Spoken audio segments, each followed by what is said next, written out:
మన మర్రి golden diamonds లో మీరు కొనే ఆభరణాలపై నో జీఎస్టీ, కేవలం 1% నుండి 11% వరకు మాత్రమే గల VA, ఆపై జీరో మేకింగ్ ఛార్జెస్ ఇంకా నో జీఎస్టీ. మర్రి గోల్డెన్ డైమండ్స్.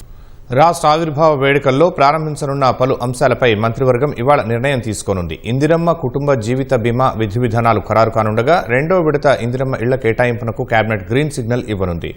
సవరించిన భూముల మార్కెట్ విలువల ప్రతిపాదనకి మంత్రిమండలి ఆమోదముద్ర వేసే అవకాశం ఉంది. కొత్తగా ఆసరా పింఛన్ల మంజూరుకు కేబినెట్ అంగీకారం తెలపనున్నట్లు సమాచారం. ఫ్యూచర్ సిటీలో ప్రజాప్రతినిధులు, సివిల్ సర్వీసెస్ అధికారులు, జర్నలిస్టులకు ఇళ్ల స్థలాల కేటాయింపుపై నిర్ణయం తీసుకోనున్నట్లు తెలుస్తోంది. ధాన్యం సేకరణ, ప్రైవేటు స్కూళ్లలో ఫీజుల నియంత్రణ, ఇరిగేషన్ ప్రాజెక్టులు, హ్యామ్ రోడ్లపై కీలక చర్చ జరిగే అవకాశం ఉంది. సచివాలయంలో సాయంత్రం 4 గంటలకు ముఖ్యమంత్రి రేవంత్ రెడ్డి అధ్యక్షతన జరగనున్న కేబినెట్ భేటీలో సుమారు 15 అంశాలపై చర్చించనున్నారు. పలు కీలక అంశాలపై చర్చించి నిర్ణయాలు తీసుకోనున్నారు. ఇందిరమ్మ కుటుంబ జీవిత బీమా విధి విధానాల్ని మంత్రివర్గం ఖరారు చేయనుంది. జూన్ 2న ఆ పథకాన్ని లాంఛనంగా ప్రారంభించనున్నారు. కుటుంబ యజమాని మరణిస్తే 5 లక్షల బీమా పరిహారం అందేలా పథకం అమలు చేయనుండగా అందుకోసం ఈసారి బడ్జెట్లో 4,000 కోట్లు కేటాయించారు. ఇందిరమ్మ ఇళ్ల పథకం రెండో విడతపై కేబినెట్ చర్చించి గ్రీన్ సిగ్నల్ ఇవ్వనుంది. తొలి విడతలో నియోజకవర్గానికి 3,500 మంజూరు చేయగా రెండో విడతలో ఎన్ని కేటాయించాలనే అంశంతో పాటు విధి విధానాలు, అర్హతల్లో కొన్ని మార్పులు చేయాలన్న డిమాండ్లపై చర్చించే అవకాశం ఉంది. జూన్ 2న రెండో విడత ఇందిరమ్మ ఇళ్ల పంపిణీని కుమురం భీం ఆసిఫాబాద్ జిల్లాలో సీఎం రేవంత్ ప్రారంభించనున్నారు. సవరించిన భూముల మార్కెట్ విలువలకు కేబినెట్ ఆమోదం తెలపనుంది. భూముల మార్కెట్ విలువల సవరణపై అధికారులు పలు ప్రతిపాదనలు సిద్ధం చేశారు. భూముల రిజిస్ట్రేషన్ విలువ కనీసం 5 నుంచి 100% వరకు పెంచేందుకు ప్రతిపాదనలు చేశారు. ఓఆర్ఆర్ లోపల ఎకరానికి కనీసం 15 లక్షలుగా ఖరారు చేశారు.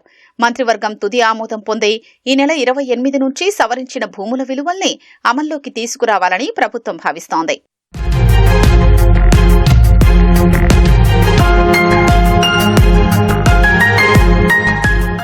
కొత్త ఆసరా పెన్షన్ల పంపిణీకి కేబినెట్ ఆమోదముద్ర వేసే అవకాశం ఉంది. రాష్ట్ర వ్యాప్తంగా కొత్తగా 2 లక్షల మందికి ఆసరా పెన్షన్లను జూన్ 2 నుంచి ఇచ్చేందుకు రాష్ట్ర ప్రభుత్వం కసరత్తు చేస్తోంది.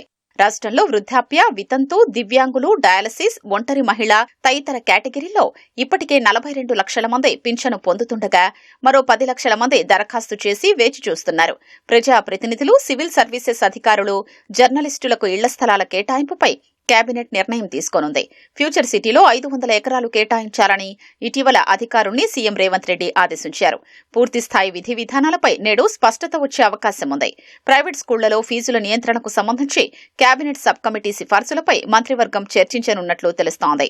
రోడ్లకు కాంట్రాక్టర్లు అధిక రేట్ కోట్ చేసినందున ఎలా ముందుకెళ్లాలని మంత్రివర్గం చర్చించే అవకాశం ఉంది. రాష్ట్రంలో ధాన్యం సేకరణ, రైతుల ఇబ్బందులు, విపక్షాల విమర్శలపై మంత్రివర్గం చర్చించి అధికారులకు దిశానిర్దేశం చేసే అవకాశం ఉంది.